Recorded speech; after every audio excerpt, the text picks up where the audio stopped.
साथियों, आज हम निर्खुश सजनवा निर्गुण के माध्यम से आप लोग के सामने पेशवा कहना बा जीवन बिताया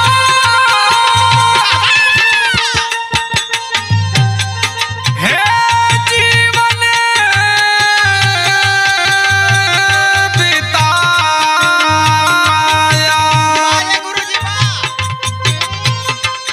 हो, जीवन बिताया हो, जीवन बिताया मनुजा हो व्यर्थ में जीवन बिताया।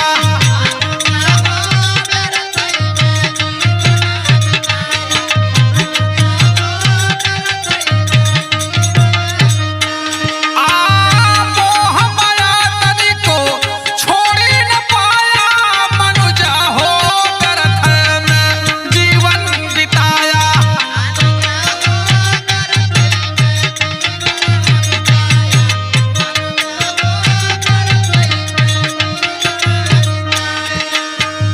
लेकिन कहना पड़ता है आज ये मनुष्य का शरीर बा, ये माटी का शरीर एक दिन माटी में मिल जाई। लेकिन कहना बे भैया हे लख चौरासी के चक्कर लगा के हो, चक्कर लगा के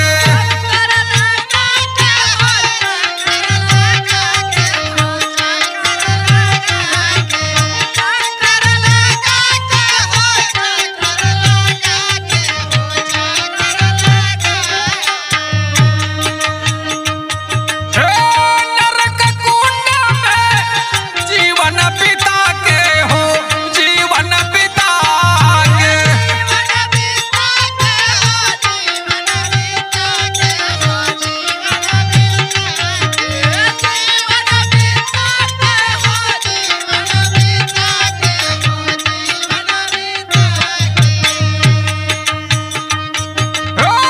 तब ये मानुष के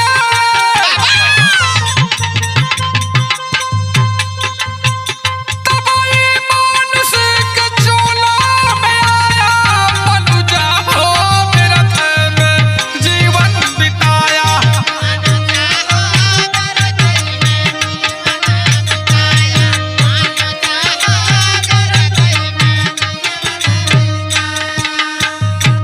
लेकिन कहना पड़ता है लोभ क्रोध मद लोभ न छोड़ला हो, लोभ न छोड़ला।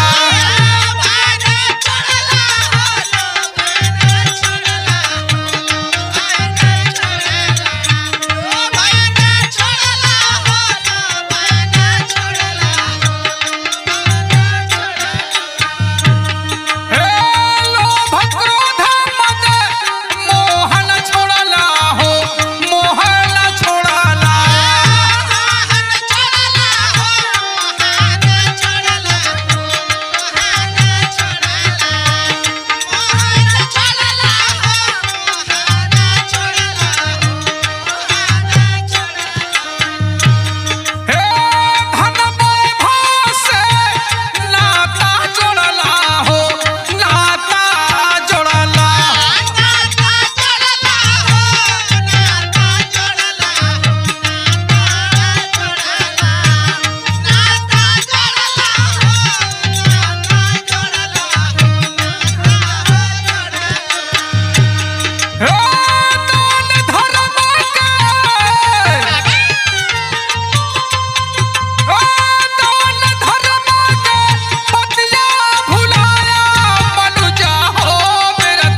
लेकिन कहना पड़ता है कैसे?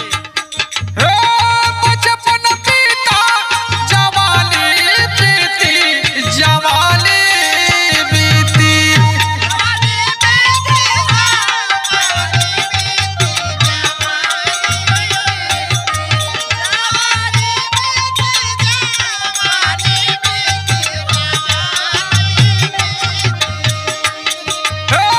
गफलत में जिंदा गानी बीती जिंदा गानी बीती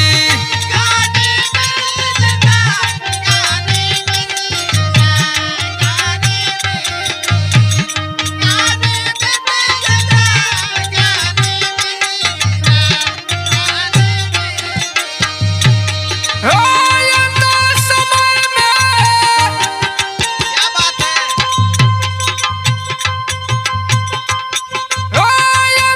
समय में बहुत पछताया मनुजा हो व्यर्थ में जीवन बिताया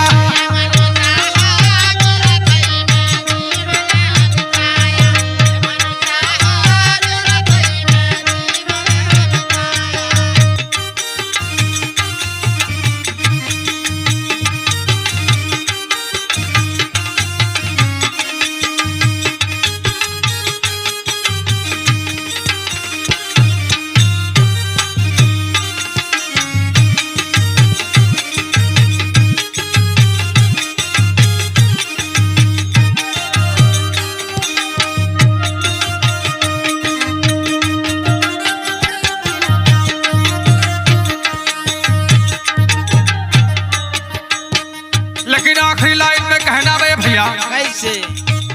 गुरु का सर